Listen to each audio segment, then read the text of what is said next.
Welcome to the latest Motley Fool Scoreboard. I'm Anand Chokkavelu, and we've got longtime fools Tyler Crowe and Lou Whiteman giving a 1 to 10 rating to supply chain software company Manhattan Associates, ticker symbol MANH. Talk about the business first, including factors like industry and competition. A 10 is invincible. A 1 is hopeless. Lou, both of you have 7s.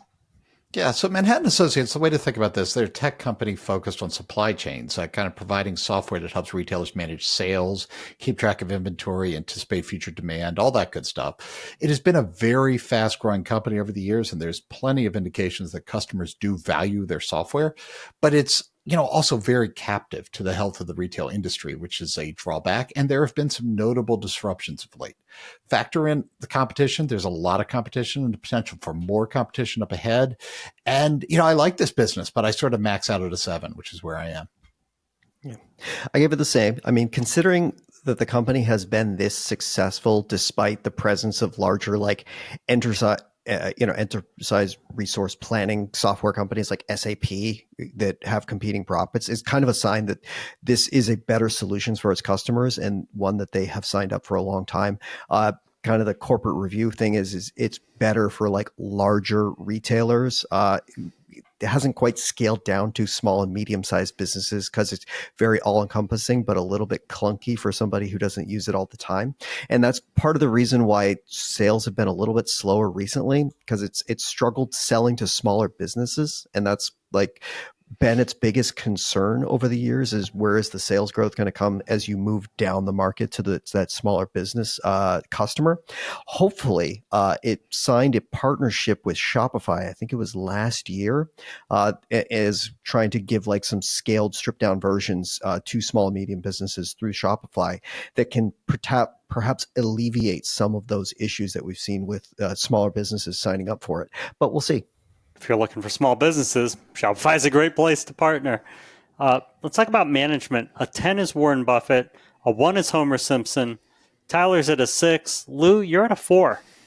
Yeah, I am at a 4, and I mean that as no disrespect to CEO Eric Clark, who was just named to the job on February 12th. But look, guys, the point is he was just named to the job on February 12th, so we don't have much of a track record here. Good resume, nothing really against him, but, we shall see. And he is succeeding kind of a larger-than-life personality in former CEO Eddie Capel. Kind of person who made Manhattan Associates what he is. I do worry a bit. And I well, hopefully this won't happen, but I do worry a bit. There's some potential for a Howard Schultz, Bob Iger type shenanigans here. The former CEO is going to remain as executive vice chair. I think he's the type who could be hands-on. That could be good or bad because he's smart, but we'll see. So really this 4, it isn't a reflection on the people there. It's a reflection on the question marks around the C-suite right now.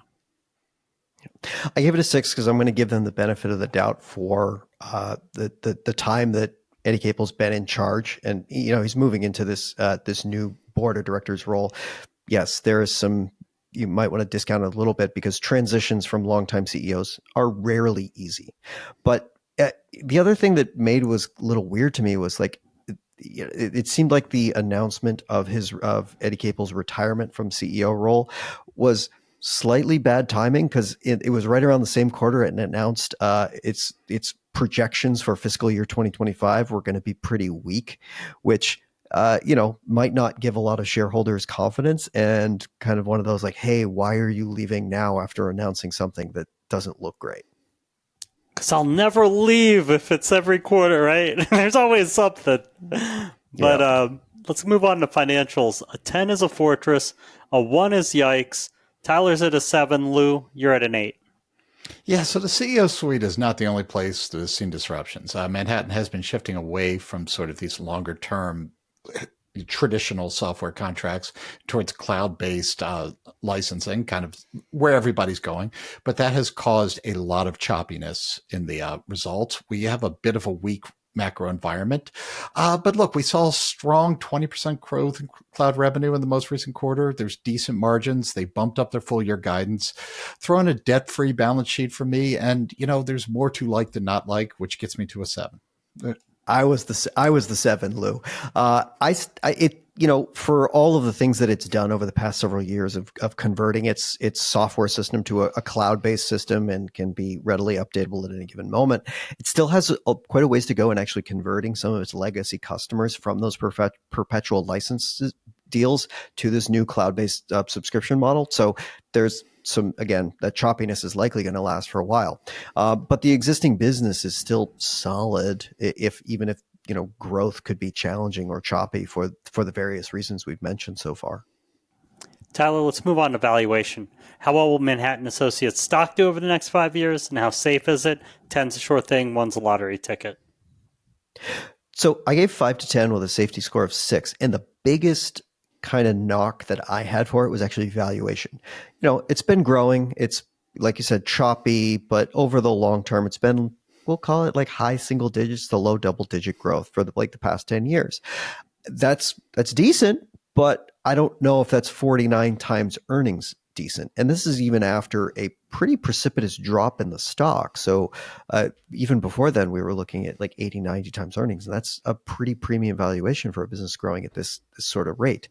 When we're talking about 5-year windows with these valuation sort of concerns, things like that are high enough. A 49 times earnings valuation for this company is high enough to actually impact returns over several years. So over that 5-year rate window is where I kind of discounted it a little bit. Yeah, it's a tough one because I had a 5-year window. If this is a 1-year thing, I'm pretty bearish right now. If it's past 5 years, I'm pretty bullish. I do think, though, that the transition is happening. And I think that this last quarter, we did see some results there. I think that I like the chances of Manhattan being a solid 10 to 15% annualized performer over time. So I'm going 10 to 15% here, thinking the patience is worth it. But for safety, I'm at a 6. I believe everything is fine. But as Tyler said, the CEO transition was a weird time. There are other companies that do what they do. So this certainly isn't one that fools can just put on autopilot, I don't think. Let's move on to everyone's favorite topic. Lou, is there a company in Manhattan Associates space that you like better? So not exactly the same thing. They actually can play nice with each other, but I have to mention GXO. Warehouse automation can live in peace with Manhattan's tools, and actually I think working together for a lot of companies is the answer. A shout out to GXO because I have to be me, and I do think that this is a company playing on the same trend. Can't go multiple of these shows without Lou mentioning a Brad Jacobs company. But absolutely. Other than a dig at Lou, to be honest, I kind of struggle with other companies in this industry. Like I said, it's a little bit niche in the supply chain industry, and there aren't a lot of huge, very successful players unless you start to go to the major, enterprise resource plannings like the SAPs, and that's so different that I don't even want to say it as a topic because I think it's in a whole different spectrum. Thanks to both Tyler and to Lou. They've given Manhattan Associates a mediocre overall score of 6.4 out of 10. Look out for a new scoreboard every market day at 7 p.m. Eastern. Next up is Verizon. Till then, Fool on.